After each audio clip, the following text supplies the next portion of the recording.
It's interesting. All of the sort of classical canonical figures in sociology all engaged with religion. And some of them saw positive aspects of it, like it brings people together or gets them, organized around specific worldviews. But I guess as modernity came, there was this shift where all of a sudden it's like the perception was you can't be a sociologist and also be religious.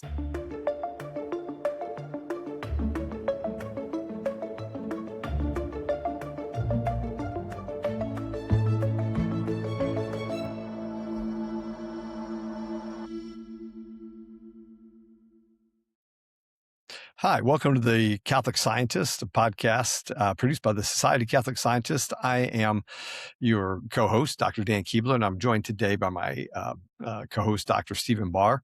And our guest today is Dr. Laura Upenieks, who we had the good fortune of meeting at a conference that was held at Notre Dame a couple weeks ago with the U.S., some of the U.S. bishops talking about science and faith issues in the age of disaffiliation amongst the youth. And so um, Laura is a Associate Professor of Sociology at Baylor University. She's been there since 2020. In 2023, she got an award for Outstanding Research for a Faculty Member Award. And before she came there, she got her degree in sociology, a PhD in sociology from the University of Toronto. Got her master's from there as well, and also was there as an undergraduate and did a co-degree of psychology and sociology. Laura, welcome to the show. Maybe you can just give us a little bit a background on what got you interested in the field of sociology. Yeah. So I initially started out as a pre-med student. So I think that's probably relevant to know for, I come from a family of two physicians, both my parents. And I initially sort of went into undergrad and thought, I'll start in science and kind of see how it goes. And I actually took sociology as a breadth requirement.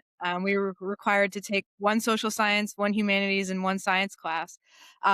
And I actually took it just in the summer of my freshman year, just thought, let me just get it out of the way. And then I loved it. The professor teaching it, Dr. Lauren Tepperman, really changed the way that I saw the world, how everything was kind of structured, how there were power differences, how there was inequality, how everything we do as humans is kind of shaped by the society we live in.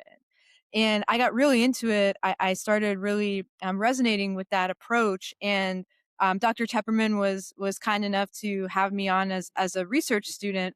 And it took me a couple more years to eventually declare my major in sociology. But the more I kind of explored and got into the field, and the more empirical I realized it was. I think the perception sometimes of social sciences, they just come up with theories but to see how empirical and how much statistics kind of played into it, I thought I could really see myself doing this. I love to write. I love to think about ideas. And so from there, I kind of went into the master's program, loved it, and then went on eventually to do a PhD and have a career in the field.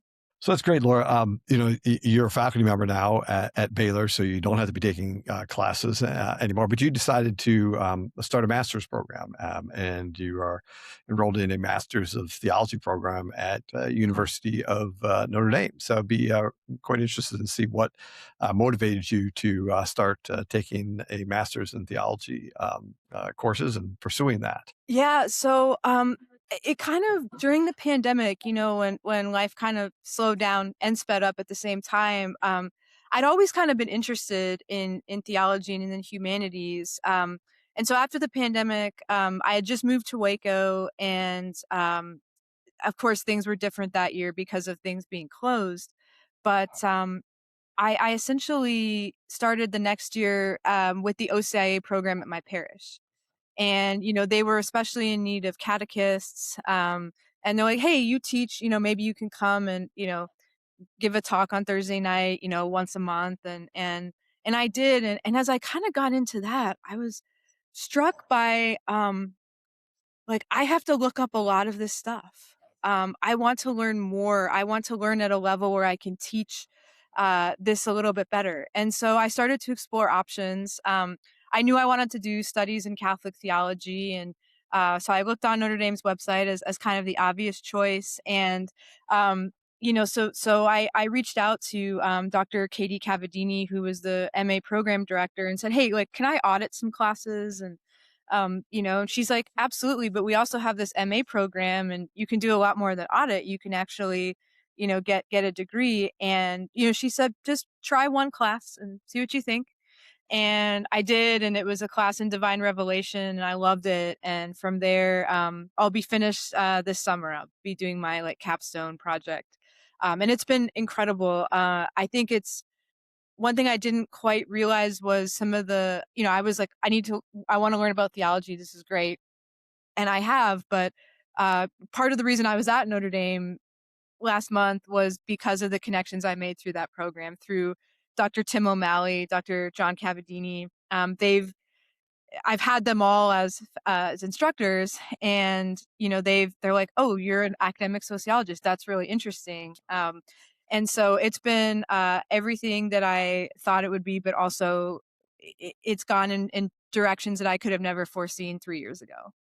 So here you are, Laura, in a field, sociology. You got a PhD there. Now you're going to have a master's in theology. And what's it like being a Catholic in the field of sociology? Because it's not it's a discipline. It's got a reputation for being quite secular. So I'd be interested in your experience as a Catholic sociologist. It's interesting. All of the sort of classical canonical figures in sociology all engaged with religion. And some of them saw positive aspects of it, like it brings people together or gets them, organized around specific worldviews. But I guess as modernity came, there was this shift where all of a sudden it's like the perception was you can't be a sociologist and also be religious. And I never really thought that that was accurate. And that's not to say that there aren't any sociologists who aren't religious. Like there are. Some people study religion, others don't. But as a discipline, I would say it certainly more towards the secular. And in particular, where I did my undergraduate and graduate training at the University of Toronto, that while again it had quite a religious background and it has a seminary there, was still incredibly secular in the faculty that I worked with and other graduate students. I have a question. So, by the way, I loved your talk at Notre Dame. Yeah, thanks. When those people who do say it say you can't be a sociologist and be religious, are they, do they say that because they think that being religious would bias you, or Yeah. in your studies of human beings, or Yeah, what? I think What was I it? think there's a perception that to be religious means to be conservative. And to be Oh, conservative means that you want to impose uh, that value system on others. I also think at the time, when I was in grad school and even, before that, the religious people are thought of being, anti minorities, anti, homosexual, and those on those types of issues. And so I think, yeah, it's basically sociologists must be liberal. Sociologists interesting. must, Okay, that's yeah, that's worse than I thought, because I mean, yeah, one could make a case that, if one has a view of how human beings should relate to each other, that how can that one then bracket that and study how human beings relate to each other in a purely scientific, empirical right, way? right, But it sounds like there's also heavily politicized, that yeah, there's just, yeah, which I think, at least, I don't know about now, but it's getting more so in recent years, but I'm a physicist. The physical sciences are not politicized in that way. yeah, I mean, they may overwhelm a lot of liberals, but yeah, liberal tilt, but it's not like woven into the fabric of the field. It's like you have to be a liberal to be a physicist. yeah. That just I doesn't. think at some point too, like sociology became intertwined with, you know, social activism. I see. and being, I don't know if this term is used, but like a social justice warrior. Mhm. That like actually what you can do as a sociologist is use your platform to advocate for various groups. And I think again, like that is certainly not true for many, or I would say most sociologists, but I think there certainly was and probably still is a perception of you know us being a pretty liberal bunch. I see. So it's the opposite of what I would have expected. It's not that religious people have a view of how things should be, which will corrupt their scientific objectivity. It's they have a view of how things ought Yeah, to be, and they are very explicitly and intentionally allowing it to yeah. invade what should be an empirical. So, Okay, and this that is that it's probably even worse in the subfield of sociology that I work in, which is the sociology of religion. So this is uh sociologists studying religion empirically, and some scholars have actually done surveys on this, and what they found is that people don't perceive sociologists of religion to have methods or theoretical perspectives that are any less rigorous than somebody studying, economic sociology or social stratification or sociology of health. But because they're perceived to be more conservative, people aren't trusting their findings to I the same see. extent, Interesting. even though they don't say that their methods are any less rigorous. Like they're still using good data, they're still, using defensible methods, they're still explaining the limitations of their studies. Yet there's this perception that, well, there's bias automatically built in because they want to show a certain perception of the world. Wow. Okay. Interesting. Laura, I just want to ask some questions about the presentation, the data that you were talking about at Notre Dame, because I find it really fascinating because this was at the intersection of sort of science and religious belief, right? And one of the things, to me, I find one of the most fascinating things you brought up was the notion that um, the amount of conflict that people perceive between science and religion was inversely correlated with their religiosity. So that the more religious a person was, the less conflict that they saw between science and faith, and then the less religious they were, the more conflict. And so that was really interesting to me. And so I just want you to comment. Why do you think this is, and then also to comment on uh, how does that relate to Catholics, right? So do you see that same trend in Catholics, or is it even more pronounced in Catholics, or less pronounced, right? Yeah, so again, I think we're dealing in like this popular assumption, right? That there's this perceived conflict between faith and science, and as you said, the empirical data consistently, I would say, complicate that narrative, right? And there is this finding, and we saw that in the general social survey, we saw that in Pew, that individuals who had higher levels of religiosity, so this would be, they attend religious services more often, they think religion is more important, they give it more of a priority in their life, they actually perceive compatibility between science and religion. And this, I think, challenges that conflict thesis, which has really been dominant in public discourse for a long time, but just doesn't seem to hold up very well sociologically. And so to kind of explain like why we might see this pattern, right? This maybe counterintuitive finding. Um, Maybe it's that people who are more deeply engaged in their religious traditions have developed more interpretive frameworks, right? In particular, here thinking about Catholicism, you've encountered teachings, this really rich and historical intellectual tradition, maybe other community practices that help them integrate these different types of knowledge, right? These different ways of understanding the world. To understand that faith and science are really trying to do two different things. And well, yes, they may be trying to answer some of the same questions. Their ends are not the same, right? And so people who have lower levels of religiosity, they might not have been exposed to these perspectives, and they can maybe feel like this tension is a bit more unresolved, right? And so I think one of the things I tried to do in the talk at Notre Dame is, from a sociological perspective, science and religion, yes, they're different abstract belief systems, but really they're just different institutions.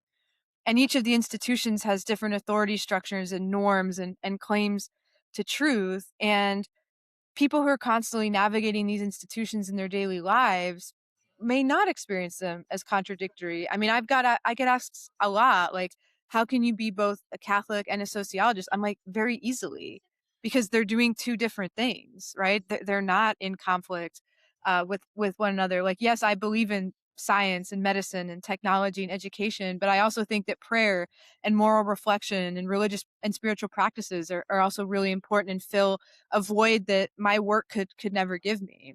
So I think with Catholics, I would say more highly religious Catholics would actually be more likely to perceive faith and science as very compatible. I mean, look no further than the bishops. I don't think any of them were sitting there saying like, well, it's either one or the other. We can't have both.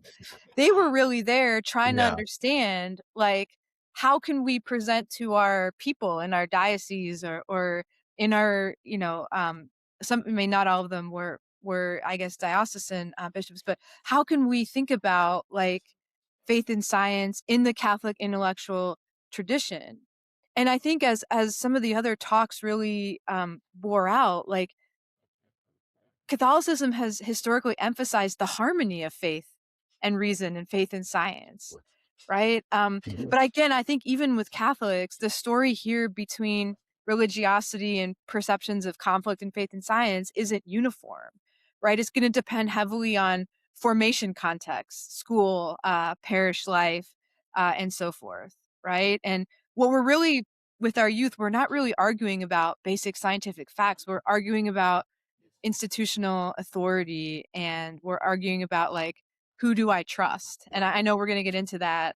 Yeah. So I think that the takeaway that science and faith are in conflict is not inevitable. It's been set up that way. And it's really been dependent on how institutions are framing and communicating and integrating, Yeah. faith content with science content. So I have a question.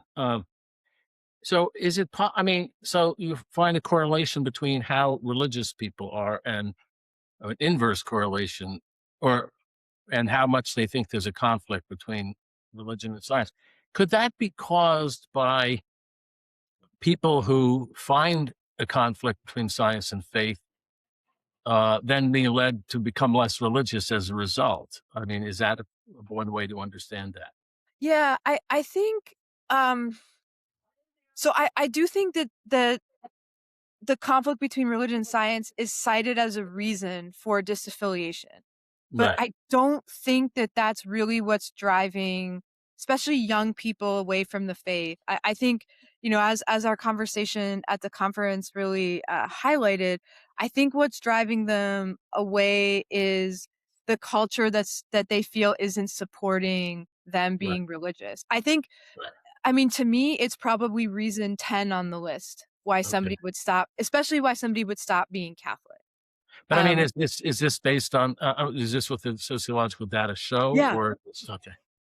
yeah, absolutely. That yes, it's a reason, but it's not the driving force I see. for Yeah. disaffiliation.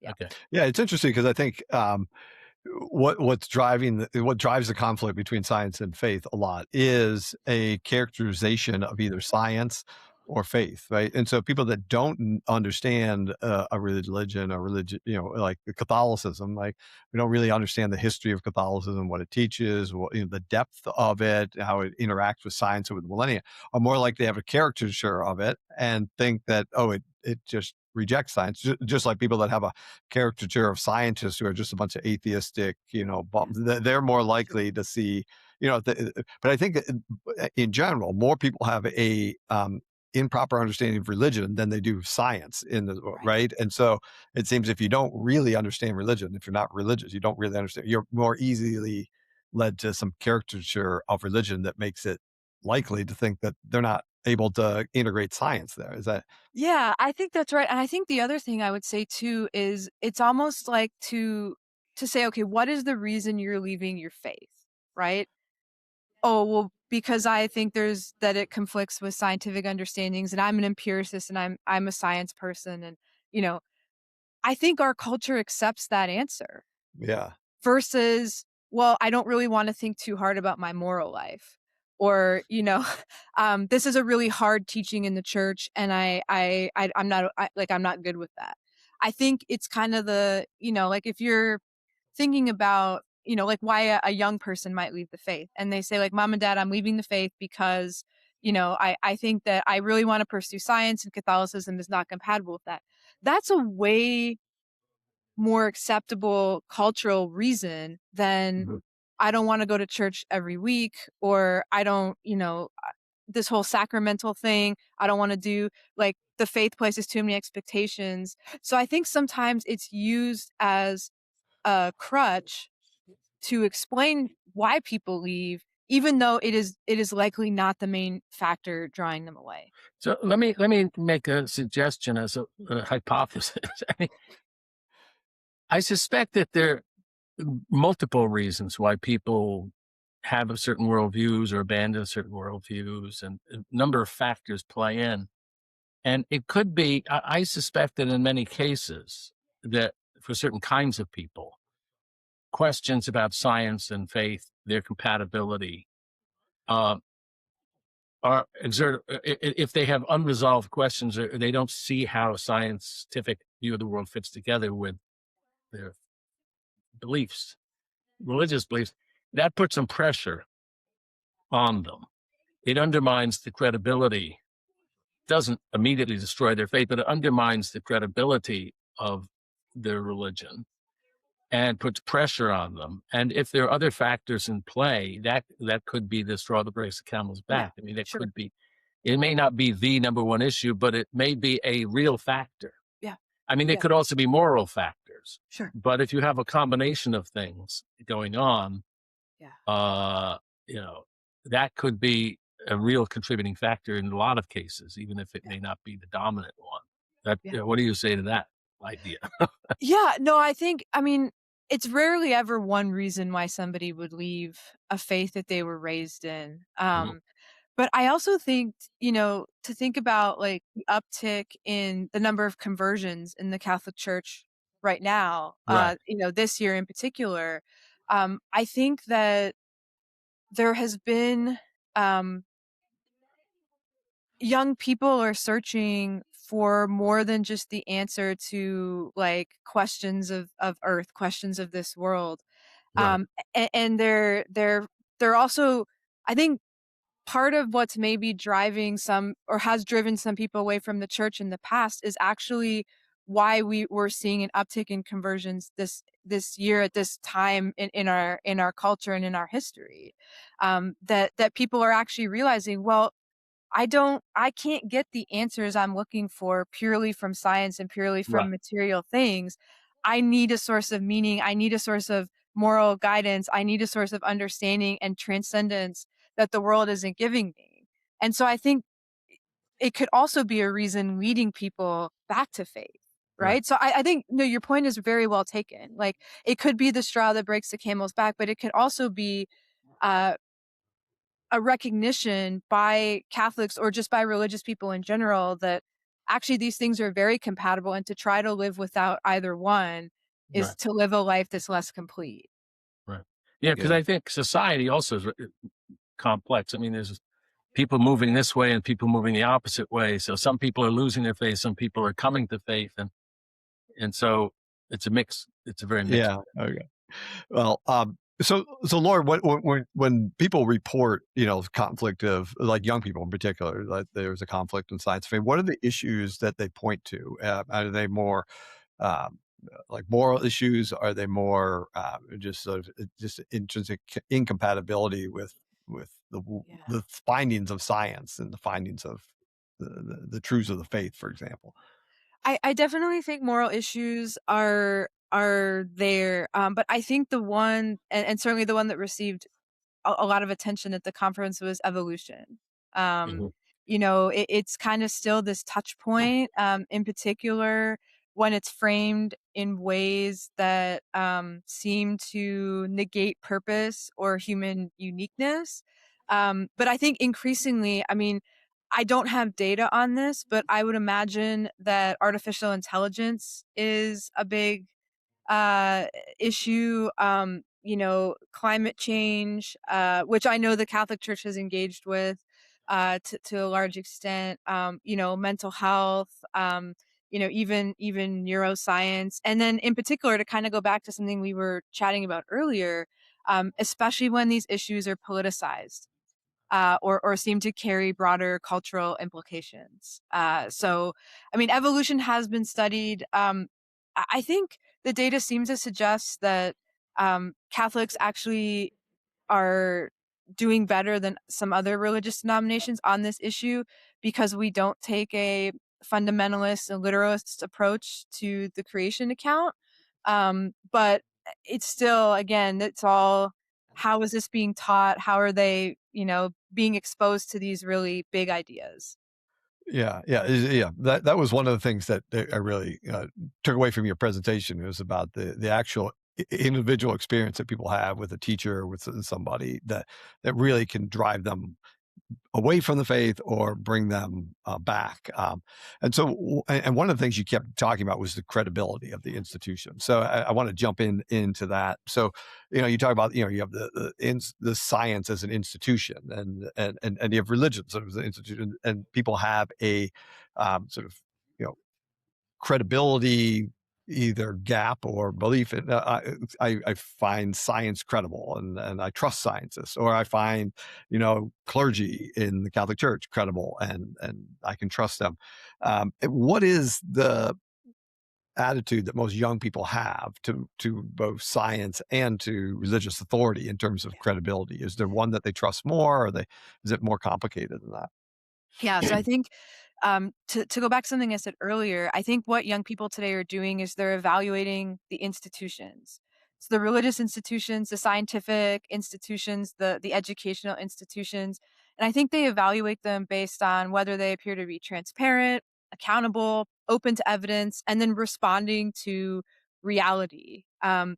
And obviously, young people are formed in environments where science is really taught as this thing that's methodologically grounded and self-correcting, right? We talk about a scientific field or a body of literature, right? That if it's imperfect, somebody will figure that out, right? If we've been doing it all wrong, somebody will come along and do it a little bit better. And I think what's important to note is that I think young people are evaluating institutions along that same standard. And so what we're seeing is not a wholesale rejection of religious authority, but really this reallocation of trust. And what's happened is there's just been this decline in confidence in organized religion in younger cohorts. Yet they still see that the scientific community and the scientific institutions are trustworthy, right? And so the any question of science and faith, how we interpret that, there's going to be an asymmetry because science is not just a body of knowledge, but it's more credible. It goes through peer review. These scientists are educated. They're not trying to just put their own beliefs out there, right? There's checks and balances against that. Then if we look, at the Catholic Church, right? I mean, I'm certainly not the first to say that there are credibility challenges. There's Yeah. the Catholic Church is highly visible. There's a hierarchical institutional structure. So any of the public scandals that have happened, the sexual abuse crisis, the perceived gaps between teaching and practice, right, and the broader cultural tensions of some of those moral issues that have become politicized, have been brought to the forefront. But it's not just the Catholic Church that has seen a decline in institutional trust. This is a broader pattern affecting many institutions, including, the government and higher ed, and so on and so forth. But I think what's relevant for the tension between science and faith is when religious institutions are perceived as like mishandling scientific issues. If that's evolution, if that's public health and the COVID-19 crisis, if that's, mental health issues. And young people will interpret that not just as narrow disagreement, but as evidence of like, is this teaching true? And can I trust this institution to engage the reality of the situation honestly? Right. And I think it's just a fundamentally sociological shift in how we think about disaffiliation as a problem of institutional trust and credibility more than the lack of desire for faith among young people. I have a question. I was looking over your slides at your great talk that we heard a couple of weeks ago. Um, and the big thing I learned from it is this credibility issue that, I'm very focused on arguments, uh, uh, theological, scientific arguments, but it's beyond the arguments, as you say in your talk. It's the credibility of the person, of the institution who's talking, or the person who's Yeah. talking to you. Yeah. Yeah. And it made me. I was thinking about that. It seems to me there's two kinds of credibility, at least, and maybe. And I'm just throwing this out there for your comment. It seems to me that there are two kinds of credibility, and maybe it would be helpful to distinguish them, or maybe in the sociological research to distinguish them. There's moral credibility, and there's kind of, I'd say, intellectual credibility, or uh, epistemic credibility, or something like that. So, on the one hand, I think the credibility of science is not a moral credibility. People don't say, "Oh, that man in white coat is a really wise and good person." Science has credibility because people think it knows what it's talking about. They have reasons for saying what they're saying. It's, as you said, they do experiments, and there's peer review, and it's all rigorous, and it's sort of grounded. Their conclusions are evidence based, and all of that. And on the other hand, the church's credibility problem, right, the Catholic churches, and I think also some Protestant churches, is moral credibility, largely because of the sexual abuse crisis, which exposed the misbehavior of a lot of bishops and priests. And that is something that but those are different things. But I think, and his hypothesis, when you mentioned that some young people are coming back or finding their way to the Catholic Church, and I think part of that is because, while having lost, at least with the millennials especially, a lot of credibility, because that's moral credibility, I think the Catholic Church has some residual intellectual credibility. Young people see, because they say, "Hey, this institution has been around for 2,000 years. They come from, they're connected to the apostles. This is a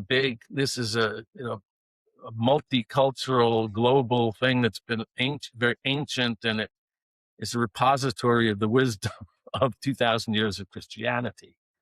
And that gives it some sort of intellectual credibility. That's what I would like to ask, whether those should be maybe teased apart or something in the. Yeah, I think so.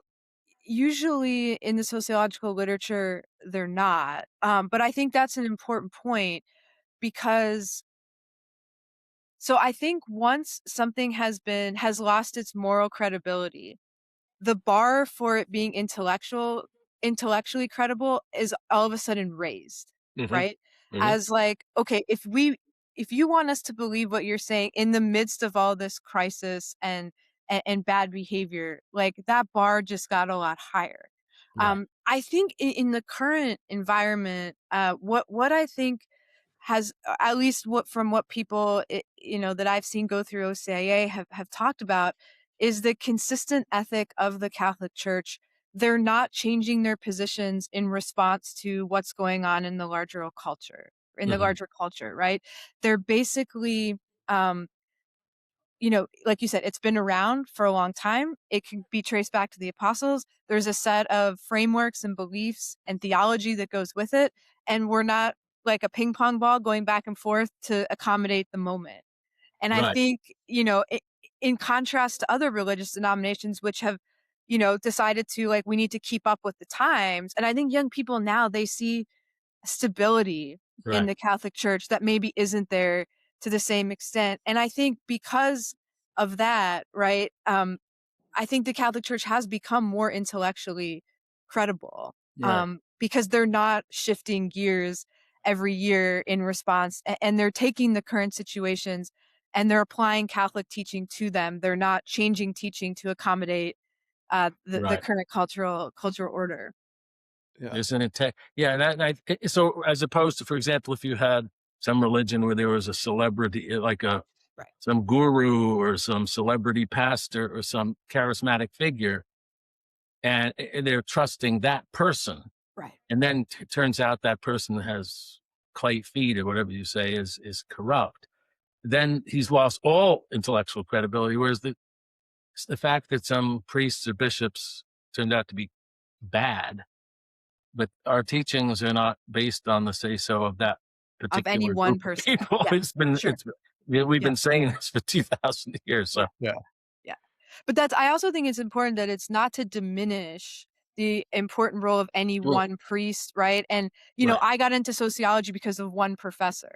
right, It's possible that people are, they go to mass, they hear a really great homily and they decide to become Catholic. right. And I think, again, like it is the local church representatives that young people are going to engage with. They may meet the bishop once on their confirmation, right? They may, you know, see the Pope on Easter Sunday on TV, or if they're lucky enough to go to Rome. It's their pastor. It's the priest at their school. It's the local context. And if they were told misinformation by that one individual, they're gonna translate that upwards to Right. the church as a whole. And so, Yeah. yeah, it's kind of this circle of like, Mhm. yes, it is this authority structure that isn't tied to any one individual person, but those individual people are still very much important. Yeah, yeah, that's the thing. Like you talk about the institutional credibility of the church, and I found just anecdotally from talking to people, it almost always comes down to this person in the church did this to Yeah, me, or I've had this. So we talk about the institution, but it does often boil down to the experience they've had with real people. sure. Right. And so when young people are struggling, who are they turning to get answers, or to seek credibility? Is it the clergy, or is it like, because Catholic Church has all kinds of educational Yeah. entity institutions? Are they looking to teachers? Are they looking to college professors? Are they looking to parents? Are they, I just like, where are they turning to answer for answers for these? And is there one source that they look at, or is it just everybody's different?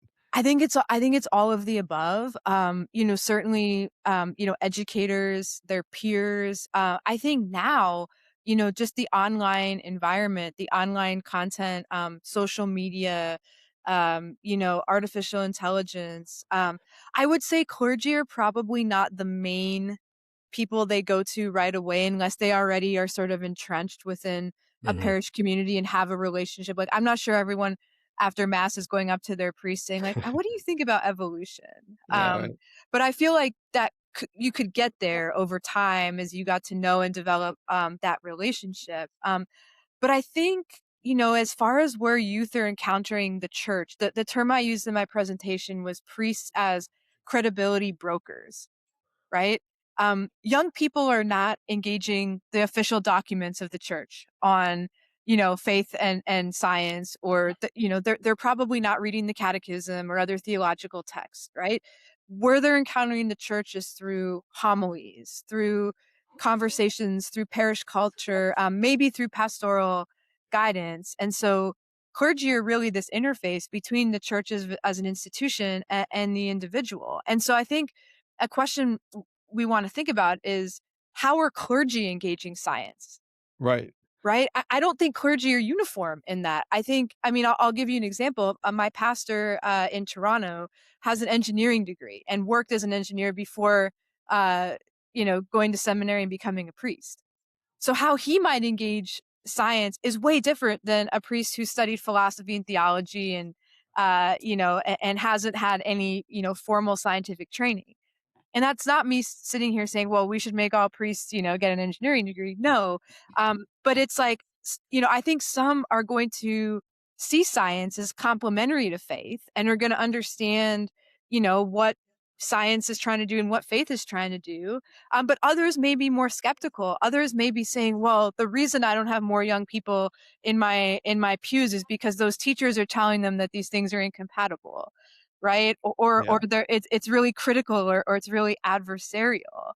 And so, like, are priests speaking with curiosity and competence and openness, or is science framed as a threat or dismissed outright?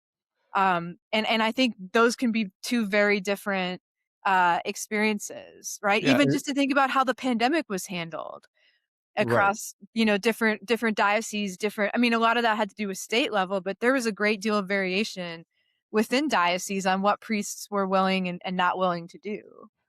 Yeah. Do we have any data, like sociologically, on priests, on clergy, in terms of how they handle these issues, or is there anything out there, given the importance that they're going to have in this? They're the front line of the institution of the church, at least. Yeah, I'm not aware of any studies that have Yeah. simply looked at just Catholic priests. But I think there have been studies that have just looked at pastors and ministers in general across denominations. And I think, the three kind of categories are they see them as complementary, they see them as adversarial, or they think that there can be some balance and are sort of like neutral on the fence, Yeah. like and I think that comes across in the issues they're willing to engage, but also potentially in their preaching styles and what they might what information they might allow into their parish and what they might want to try to keep out.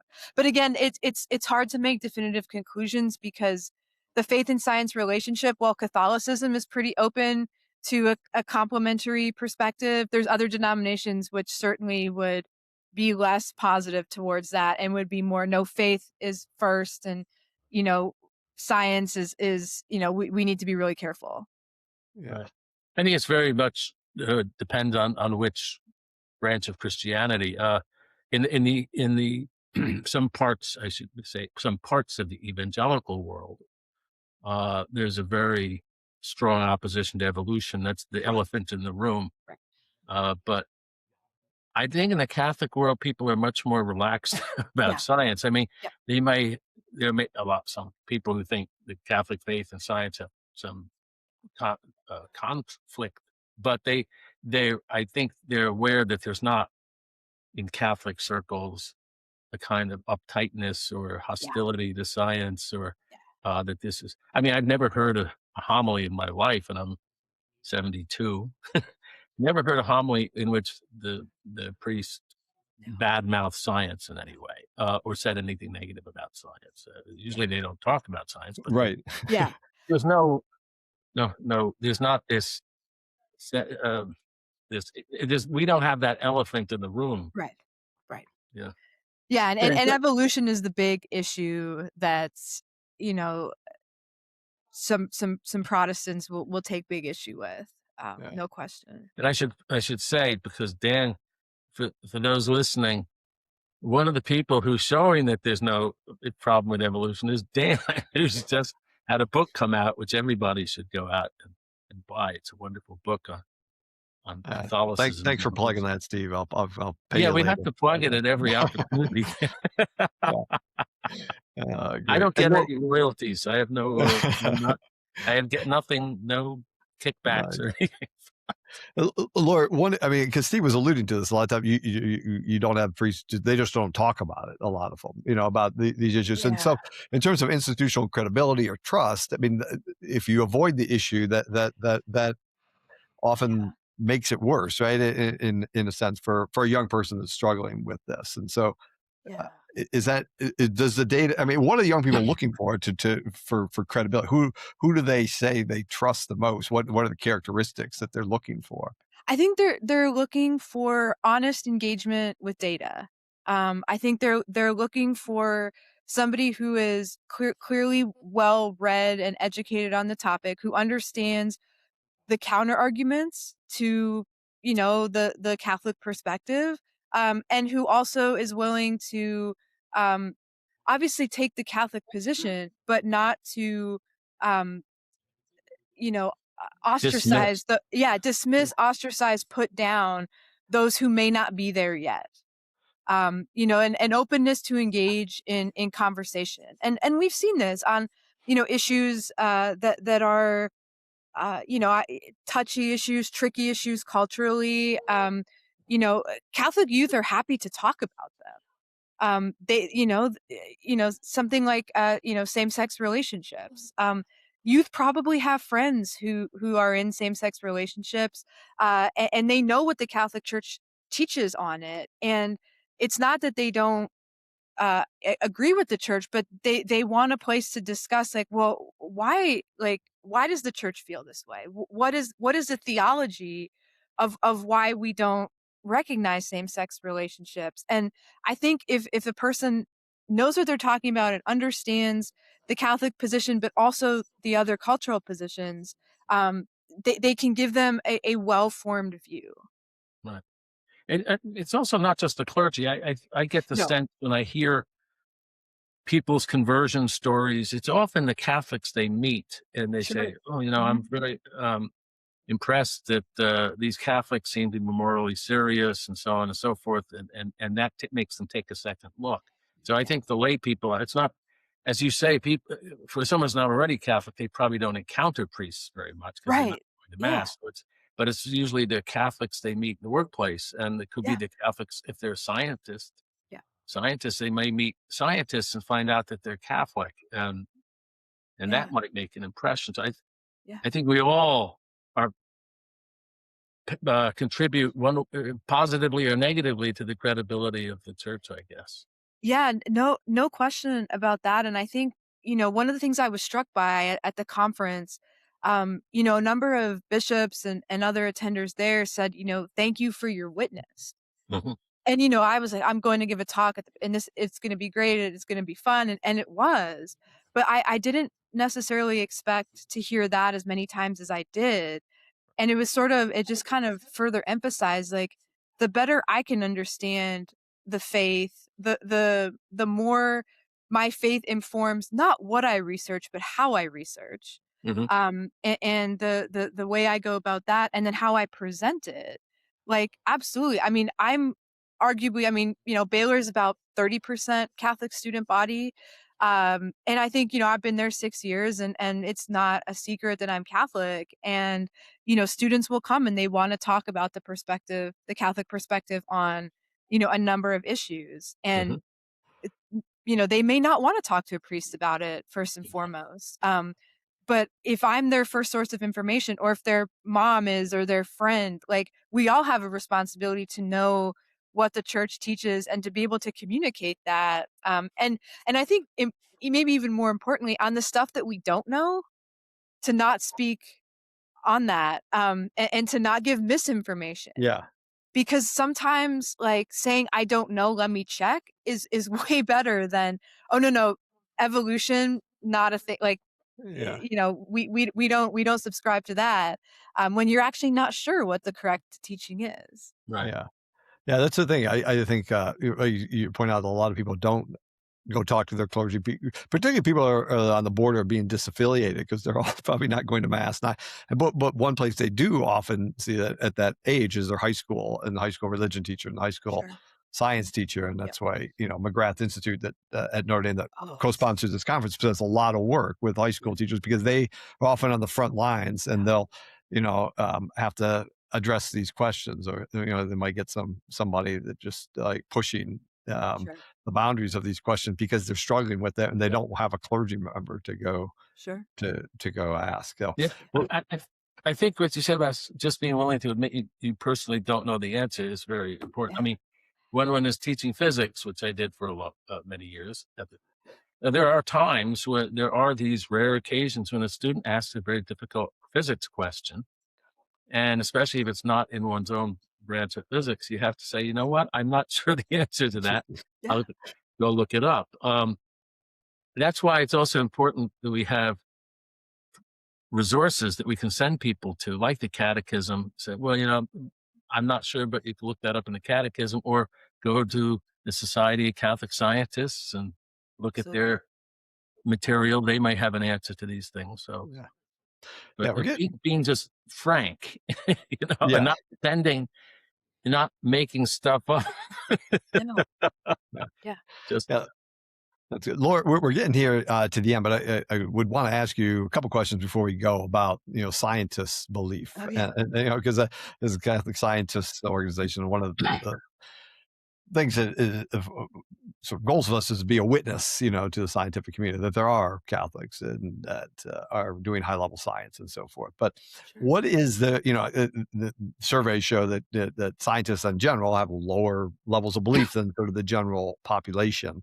Yeah. Um, but at the same time, I know you mentioned, you were talking about some of this work, and I think a lot of scientists experiences that awe and wonder that they experience in their scientific work leads them, it either complements their faith and it resonates with that, or can lead them to belief. And so, is there a connection between that, like scientists, I don't know if there's any data on scientists that convert and like that Yeah. and so forth. What brings them, is it their work actually deepens their sense of awe and brings them to religious belief? Or Yeah, I think it could go both ways. I think it's in doing the wonder and complexity of scientific work can foster awe that might lead them to, okay, but there's more, right? yeah, And the search for more. So the research that part of the research that I presented on, conducted in collaboration with Brandon Vaidyanathan from Catholic University of America. So it was a study of academic scientists that Brandon and his team collected across multiple countries. And so what we did in that study is scientists who had, and these were these are biologists, physicists, chemists. These aren't social scientists. So I would not be in this study. okay. Um, but for natural scientists who reported higher importance of religion, spirituality, they reported higher well-being, so higher flourishing and lower psychological distress, and that's incredibly impactful because we know that it's a pretty stressful job to be a professor and to be doing high level research and to have this pressure to publish and get grants and all of these things. But what actually explained that relationship was religious and spiritual scientists perceived greater awe. Now, where is this awe coming from? Partially from their work, yes, but also partially from their belief system that's maybe telling them to take a closer look at where awe can be found in their life. That yes, it can be found in the lab, but it can also be found like in the faith, right? And Mhm. I think one of the things Brandon and I took away from this study is science and spirituality are not necessarily competing domains, right? Science can generate experiences that prompt, deeper reflection, but religion and spirituality can provide frameworks for interpreting those experiences. Right? Yeah, something's great, is going on in my lab, and it's going to lead to a great paper, a great discovery. But my end purpose, why I'm doing all this, is transcendent. It's not for my own glory; it's for God, right? And so it's a different framework for making meaning out of that situation, right? Mhm. And I think we were particularly struck with these findings because scientists are operating within university contexts that are, for the most part, secular and are probably discouraging open expressions of religiosity. I mean, I work at Baylor, which is it's not a Catholic institution, but it's Christian. And, like I can wear my crucifix and it's, here, so everyone can see it. You got it. It's not discouraged, right? Um, and I have no pressure to compartmentalize or conceal this aspect of my identity, whereas that may not be the case at a more secular institution.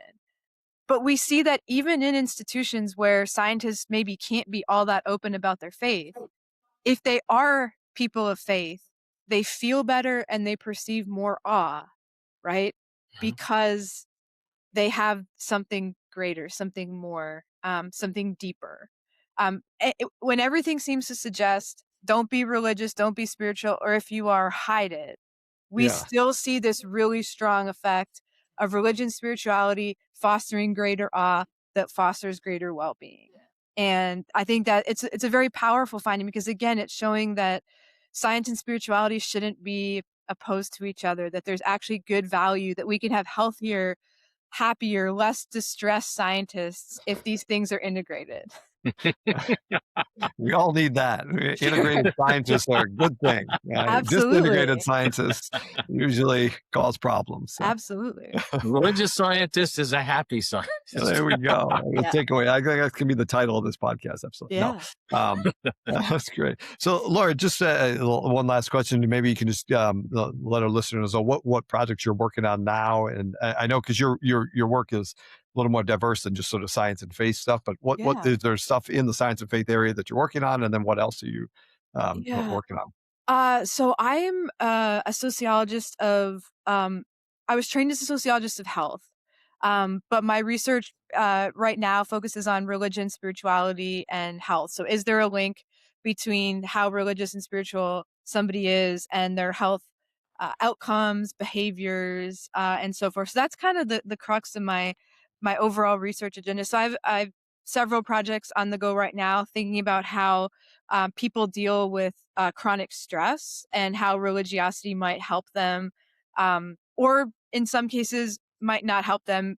You know, if, particularly if they're Yeah. really struggling with their faith, and what health consequences that might have. I've also ventured a little bit into the world of sport, religion, and health. So I've been working on papers related to the mental health of student athletes who tend to be more depressed and anxious than the average student in an NCAA Division One school, Oh, and okay. whether resources from faith can help them cope with the many stressors and the changing landscape of collegiate athletics. So I would say those are kind of the two main uh, areas of work that I have going on at the moment. I am, looking at issues of science and faith, probably not to the same extent as some of these other projects, but the talk at Notre Dame kind of got me excited about diving deeper into some of those issues. The other project that I think I touched on it a little bit at the talk was the link between religious practices, religious sort of denominational affiliation, and the highest level of science courses that students took. Oh, yeah. Right. Looking at the transcript data, and we actually find there Catholics are doing quite well. That they're more likely than mainline Protestants and evangelical Protestants to take high level math, science, English, and humanities courses. And I think that speaks to the long history of the Catholic intellectual tradition. But I would say more so the link between religion, education, and educational outcomes is of interest to me as well. Yeah, that's great. Those are all good, yeah, interesting topics. And anytime we get some money and have you do some stuff on Catholic seminarians, Catholic clergy, I think it would be Yeah. great. Since there's such a dearth, I think there of that I have a information. few projects on the go Yeah, with Catholic clergy with Brandon okay. from Catholic Youth. So yeah, hopefully those make it through the pipe at some Yeah. point. All right. Well, great, Laura. Thanks for joining us. It's been fascinating. We'll have to have you back on at some point in the future when you got some more interesting data to talk about. I really enjoyed having you on and listening to Mhm. your presentation at Notre Dame. So thanks for joining Steve and I. Yes, thank you. Thanks for having me. Thanks for listening to this episode of the Catholic Scientist Podcast, sponsored by the Society of Catholic Scientists. If you enjoyed this episode, please consider subscribing. And you can also show your support by donating to the Society to help us produce content like you just heard.